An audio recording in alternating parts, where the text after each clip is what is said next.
Olá pessoal, tudo bem? Com vocês, Mestre Igor, aqui no quadro Capoeira, Movimento Consciente, né? A gente está tentando construir aqui ideias, né? Algumas observações sobre o fenômeno da capoeira e a sociedade de hoje. E eu, Mestre Igor, estou aqui trazendo para vocês mais um tema para nossas discussões, né? E desenvolvimento do entendimento dessa arte tão bela que a gente tanto preza e gosta, que é a capoeira. Então, gente, para as nossas discussões, estou trazendo para vocês o tema A Estética Corporal na Capoeira, baseado em dois métodos de ensino, pode-se assim dizer. O método de reprodução de movimento e o método de liberdade de movimento.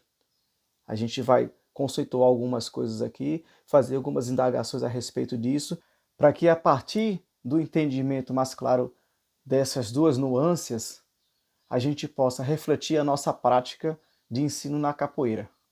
De uma forma geral, essa relação de ensino-aprendizagem da capoeira vem se transformando com o passar do tempo. Desde os mestres que pegaram a capoeira lá atrás, né, os mais lá atrás mesmo, até a chegada de hoje, vem se construindo maneiras de se ensinar a capoeira, né? De uma coisa que era muito intuitiva, né? Da observação, que a gente vai falar lá na frente sobre o que é isso, né? Até a chegada de hoje das formas de ensino da capoeira sistematizada, organizada, baseadas na evolução da tecnologia, da inserção da ciência, passando a observar melhor o fenômeno da capoeira, ou até mesmo a inclusão de alguns elementos de outras artes marciais ou de outras práticas dentro da própria forma de ensinar a capoeira. E aí, de uma forma mais sucinta, uma forma própria de expressar essa linha de raciocínio que eu quero passar para vocês, eu trago essas duas abordagens, né? A abordagem de liberdade de movimento e a abordagem de reprodução do movimento, né? E é isso que eu vou passar a discutir com vocês e para que a gente possa avançar no entendimento. Mas, Igor, o que é modelo de reprodução de movimento? O que é o modelo de liberdade de movimento? Não é nada fora do normal, nada que você já não conheça ou que tenha visto na prática da capoeira. Estou apenas conceituando um pouco para que a gente possa dar o entendimento do que é cada um e do que cada um tem de positivo ou talvez de negativo, se assim pode se dizer. No modelo de reprodução do movimento, é como o próprio nome já diz, nós vamos ter uma referência, um mestre, um professor, um contramestre que seja, à frente do seu grupo de alunos, fazendo uma sequência de movimentos, onde os alunos vão acompanhar esse mesmo andamento rítmico, corporal, no mesmo tempo de execução do que está liderando o movimento, ou do professor ou do mestre, né? Onde todo mundo passa a fazer tudo de uma forma sincronizada, no mesmo tempo, ritmo, na mesma cadência, no mesmo andamento. Neste modelo, parece se estabelecer um padrão estético corporal de movimento, onde o aluno tenta se aproximar o máximo possível daquela expressão corporal que o seu mestre ou professor está ofertando ele naquele momento da condução da aula. Já no modelo de liberdade de movimento, ele já parece ter uma conotação totalmente inversa do modelo de reprodução de movimento, onde o professor ele passa a tarefa ou a sequência ou o movimento, né, através da oralidade, do que ele fala, ou através de gesto, ou reproduzindo o próprio movimento, mas ele deixa com que cada aluno reproduza o movimento dentro da sua própria forma de interpretar o que está sendo entendido naquele momento, onde não há uma sincronização dos movimentos, onde cada um faz a sua própria interpretação do conteúdo que está sendo apresentado pelo seu professor ou mestre, assim construindo a sua própria estética corporal baseada nas suas necessidades internas, que cada um traz consigo. Tá, Igor, mas onde você quer chegar com tudo isso? Onde um está reproduzindo exatamente de forma igual ao que está sendo ofertado pelo professor, que é o modelo de reprodução de movimento, e onde o outro está fazendo os movimentos, os mesmos movimentos, dentro da sua forma de fazer, dentro da sua maneira de fazer, dentro do seu ritmo, sem ser sincronizado. que isso interfere na relação de ensino-aprendizado da capoeira? Mas será se não existe uma estética ótima para aquele movimento, para ser apresentado naquele complexo do jogo da capoeira? Será se não existe uma forma adequada e única de se fazer uma bênção, um rabo de arraia, a ginga, né? É uma questão para a gente pensar. Aí vou trazer uma situação para vocês. Quando a gente pensa em alguns capoeiristas, pensem aí vocês. Alguém que você imagina assim, pô, esse cara, quando joga, ele chama atenção. Ele tem uma coisa diferente que foge de um padrão que a grande maioria segue, né? Sei lá, um mestre cobra mansa, por exemplo, né? Ou um mestre antigo que tem uma estética corporal totalmente diferente de se jogar, né? De traçar o jogo e de construir, né, as situações do jogo. Pensa nisso. A grande questão é, por que a grande maioria dos capoeiristas não são vários cobra-mansas, né? Estou dizendo ele como um exemplo, né? Onde cada um tem uma própria maneira de se expressar no jogo. Seja na estética, seja na linha de raciocínio do desenvolvimento da lógica do jogo. Por quê? É onde eu tento fazer essa conexão desse resultado final, que é o jogo, que traz um diferencial tanto estético e de raciocínio lógico, estratégico, para a forma metodológica de ensino da capoeira que nós utilizamos hoje, né? Que está mais no dia a dia. E vou mais além ainda. Será que as situações de jogo que acontecem, eles são situações programadas, pré-definidas, baseadas muitas vezes no que a gente aprende quando está treinando a aula baseadas em sequência? Ou será que as situações de jogo acontecem por muitas vezes através do improviso, da surpresa, do inesperado? Baseado no que você tenha a respeito dessa resposta, você vai começar a ver, a visualizar direcionamentos metodológicos que são mais interessantes para o desenvolvimento de certas coisas na capoeira do que outras, né? E é isso que a gente está discutindo aqui agora. Então eu chego a certas indagações, como por exemplo, até que ponto é interessante eu reproduzir exatamente a estética corporal que eu visualizo de quem está me direcionando uma aula? Até que ponto isso é interessante, né? Que isso chega até a ultrapassar a questão estética muitas vezes e passa a ser uma questão ideológica, né? Muitas vezes você tem tanta referência naquilo que você vê na capoeira, no seu mestre, que já é um outro assunto e tal, mas você começa a mudar o seu comportamento social, as suas crenças, né? O seu próprio estilo de vida, né? Baseado no que você traz de referência do seu mestre, ou do seu professor, e quem está direcionando uma aula, né? Onde todo mundo se torna a mesma coisa, na forma de se dizer assim. E isso não é ruim, não é ruim, né? Se a gente tem uma referência de alguém que a gente admira, que é uma pessoa de respeito, de consideração, né? Isso é super positivo, né? Mas a grande questão, voltando lá para o entendimento estético do jogo da capoeira, é o que está sendo desconsiderado no processo de ensino e aprendizagem, né? Quando eu passo a apenas ser resultado ou fruto do modelo de reprodução do movimento. Para deixar mais interessante ainda a nossa discussão, eu vou apresentar para vocês aqui um argumento bem interessante para que a gente possa refletir melhor nosso entendimento a respeito dessas abordagens. Talvez você já tenha ouvido essa expressão, individualidade biológica, né? O que é essa individualidade biológica, né?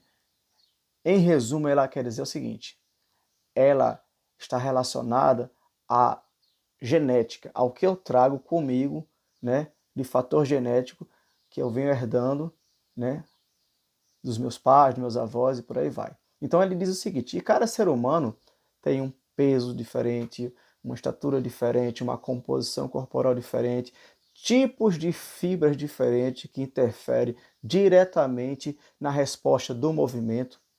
né?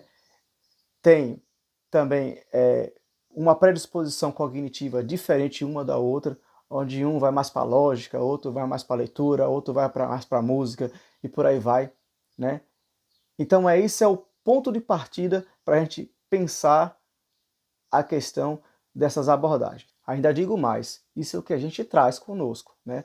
Mas a partir do momento que esse indivíduo, com toda essa predisposição genética, passa a conviver com o meio ou com o ambiente que ele está, né, compartilhando a vida, ele passa a sofrer transformações, né? Ele passa a desenvolver certas coisas que talvez ele não desenvolvesse se ele estivesse em outro ambiente. Esse ambiente pode favorecer o desenvolvimento de certas habilidades, seja do movimento, né, seja do pensamento, né?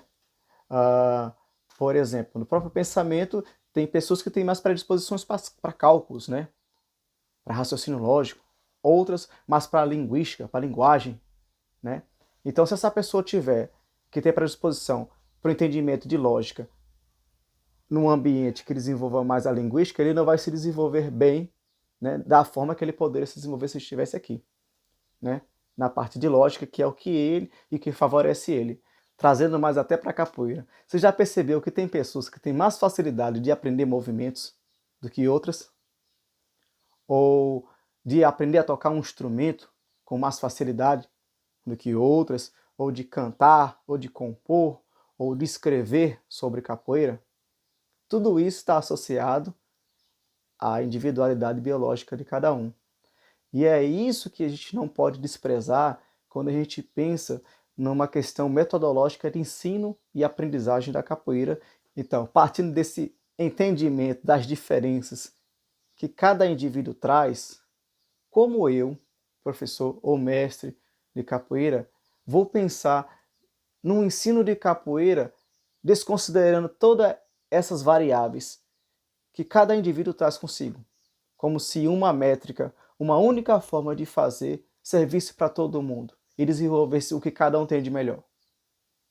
É interessante, né, pensar nisso, e complexo ao mesmo tempo, né? Tá, Igor, você está me dizendo que eu tenho que fazer uma aula para cada tipo de pessoa? Onde num ambiente que eu estou com 20, 30 pessoas, ou num curso que eu tenho não sei quantas pessoas, eu tenho que individualizar o ensino da capoeira? Sim e não. É interessante. Sim e não. Aí está a grande sacada desses dois métodos de ensino, né? Onde um traz uma abordagem regulada, padronizada, estereotipada, e a outra traz uma questão mais individualizada, mais construída através do que cada um traz consigo, respeitando o tempo de cada um, a dificuldade de cada um, né, para poder alcançar ou não aquele movimento exato que a gente pensa na hora do fazer da capoeira. Então, Igor, esse sim e não é interessante, né? Por que sim, por que não? E aí? Isso está muito baseado, a resposta para isso, no seu posicionamento quanto profissional, né, da capoeira. Se tu tá, por um lado, numa posição de querer desenvolver essas habilidades do seu aluno, seja da mente, seja do corpo, né, você vai pensar realmente na individualização das aulas ou criar pequenos grupos com semelhanças de dificuldades para você trabalhar. Ou, por outro lado, você pode estar como uma pessoa que está trazendo um conhecimento geral, né, que de certa forma despreza, né, essa diferença que cada um traz de si, pensando em trazer apenas uma experiência a partir do teu ponto de vista para com os outros, né, na capoeira. Existe uma abordagem melhor, a de reprodução de movimento, ou da de liberdade de movimento, enquanto a reprodução de movimento, está mais preocupado em trazer uma padronização, né, uma sistematização do corpo a partir da referência que ele tem, onde essa padronização tira a possibilidade de você considerar o que cada um traz consigo, né, de dificuldade e de fator genético para a construção do movimento, onde nessa mesma abordagem a didática de ensino ela se torna talvez mais acessível ou mais fácil do ponto de vista do professor de passar o conhecimento. Por outro lado, a abordagem de liberdade de movimento favorece ao não padronismo do movimento, né? Onde cada um traz a sua própria forma de fazer, né? Como também ela traz a predisposição genética como matéria-prima para a construção desse saber. Se pensar em relação à didática de ensino, ela se torna mais complexa partindo do momento que o professor tem que entender que cada um que está naquele ambiente tem uma dificuldade complexa, né, tudo isso. Mas a gente para pensar que se você fizer passar o olho assim rapidamente em algumas abordagens metodológicas da capoeira em geral, no universo da capoeira, a gente parece observar com maior frequência a abordagem, né, de reprodução do movimento. O porquê que o outro meio, a outra forma de se fazer, ela é mais peculiar de se encontrar, né, no universo da capoeira. De uma forma geral, talvez essa seja uma das justificativas quando encontramos capoeiristas que têm a sua própria forma de se expressar, né, tornando o seu corpo um ícone, né, de, de graciosidade, de inteligência corporal, né, que tanto encanta quem tanto assiste. Possa ser que seja a resposta para isso a utilização mais de uma abordagem do que da outra. Como exemplo disso, a gente pode citar inúmeros capoeiristas, né? Um deles, muito representativo, é o mestre Cobra Mansa, né? Que tem a sua própria forma de fazer. Mas a gente pode citar um Ferradura, a gente pode citar um Espirro Mirim, a gente pode citar tantos outros capoeiristas que têm a sua própria forma de fazer, né? Que talvez seja baseada nessa construção desse aprendizado de uma forma totalmente fora do que se ensina hoje, como prioridade no método de ensino da capoeira. É mais comum a gente observar, né, capoeiristas com a mesma forma, com o mesmo traçado, com a mesma identidade corporal, modificando uma coisinha ou outra, né? Aí eu pergunto a vocês, será se isso não é reflexo do que os grupos trazem como referência para ser seguido na sua metodologia de ensino, resultando nessa padronização de uma forma geral, na forma de se ver a estética da capoeira? Baseado em tudo que foi levantado aqui, eu vou trazer algumas indagações para a nossa reflexão. Em relação aos mestres mais antigos, na sua forma metodológica de ensino, será que os mestres de hoje ainda trazem algo herdado desses mestres que foram antecessores a ele na sua forma de ensino da capoeira? Em relação à oitiva, que tanto se fala na capoeira, onde é um método que não tem uma formalização de ensino, que é baseado no ouvir, no observar e no experimentar, ainda se faz presente na forma de ensino de alguns mestres de capoeira nos tempos de hoje? E mais, até onde outras maneiras de transmissão do conhecimento foram introduzidas na capoeira de hoje? Isso causou algum impacto?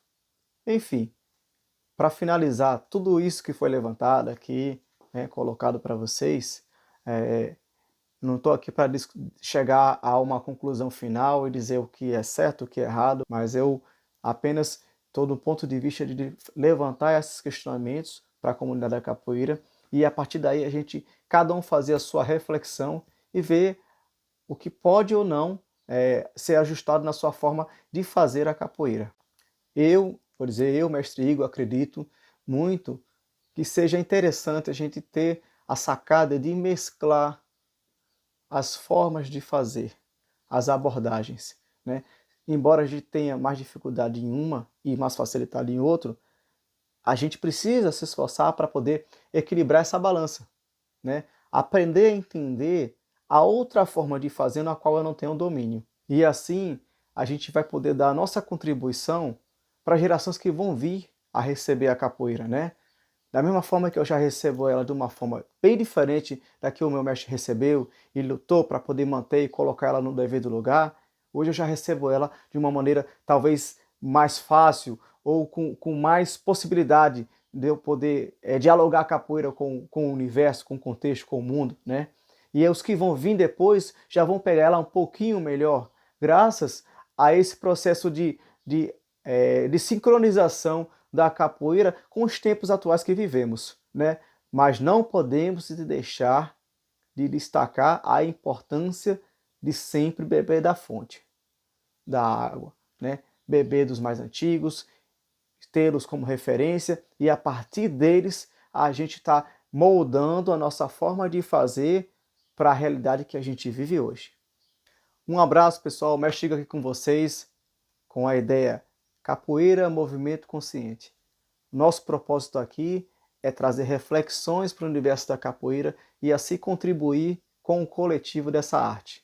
Se está gostando, curta, compartilhe, salve, deixe seu comentário para que a gente possa estar continuando com essas reflexões e ajudando a nossa arte.